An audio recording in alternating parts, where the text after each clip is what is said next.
Hi everyone, this is Mr. Fitzpatrick. This would be your first flipped classroom lesson, and we're going to start off just by talking kind of about what you already know, and that is civilizations.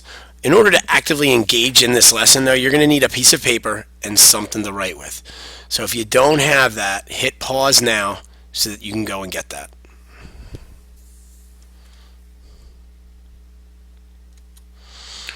All right. What civilizations have you already learned about? I want you to hit pause and I want you to make a list of the civilizations that you have already learned about.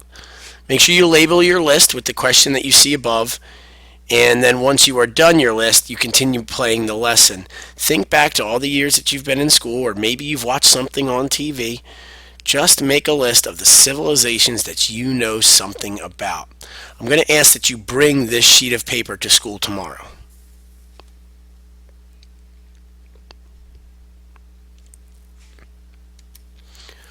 All right, now that you're done making your list, how do you know it was a civilization? How do we identify a civilization? I want you to hit pause again and just try to brainstorm an answer or two or three or four, however many you can come up with, to these questions above, and label them as well so that we know what question you're answering. How do we know the civilization you listed was a civilization? How do we identify civilizations?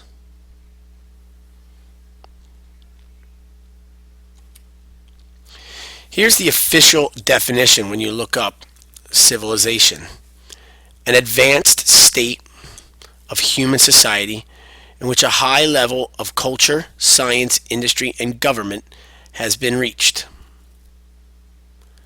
The act or process of civilizing, as by bringing out of a savage or uneducated or unrefined state, or of being civilized. So going from uncivilized to civilized. Having the modern comforts and conveniences as made possible by science and technology. Cultural refinement, the refinement of thought and culture appreciation. This is where the arts comes in. Any type of culture, society, or a specific place, time, or group. And they usually all revolve around a large city. So these little bits and pieces kind of define what a civilization is.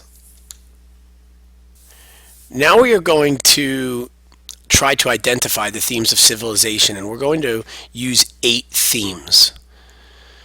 I want you to go back to your answers about identifying civilizations and then add some of the things that you read in the official definition. And we're going to see if we can develop these themes that all civilizations have. It's what makes them a civilization.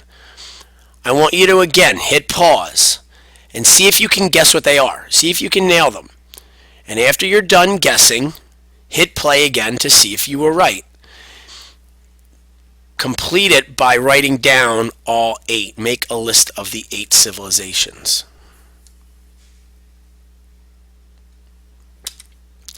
Let's see if you got them all. Cities, a centralized government, and in this category we will include military and the economy, an organized religion, job specialization and social classes and the daily life of the people, writing, geography and its location and what that brings with it, technology, architecture, and art, and public works, which includes the infrastructure, the roads, the sewers. Now that we've identified them, let's kind of break them down and take a look at each one quickly. Cities.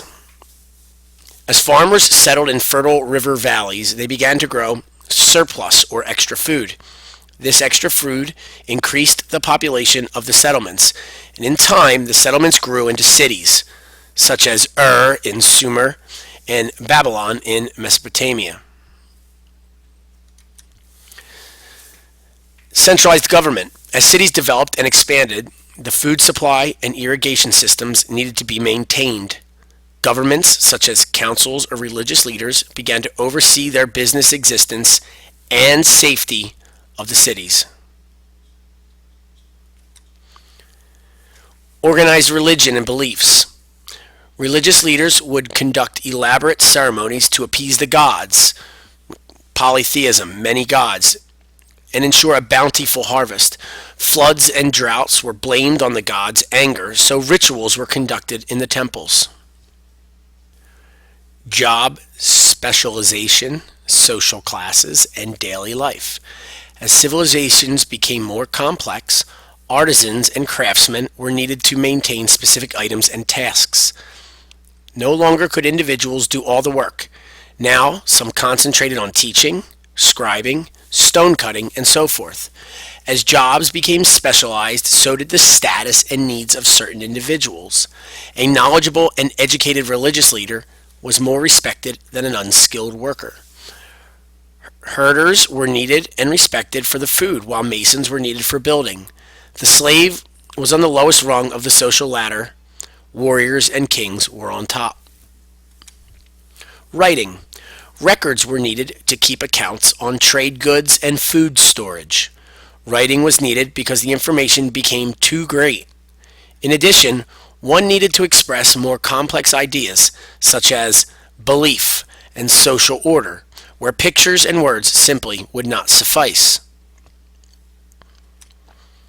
Geography, location. A civilization's geography dictates its way of life by way of physical features, its climate, and natural resources. Technology, architecture, and art.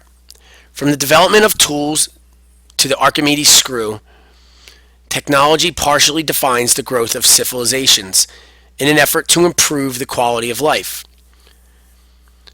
Architecture and art expressed the beliefs and values of a civilization.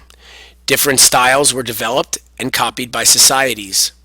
Often the art was used to impress visitors and people about the beauty and power of a king or a community. Public works. The government would order these, although costly, to aid and benefit the community. Such things as a wall to protect from attack or a canal to aid in irrigation would help ensure the survival of a people.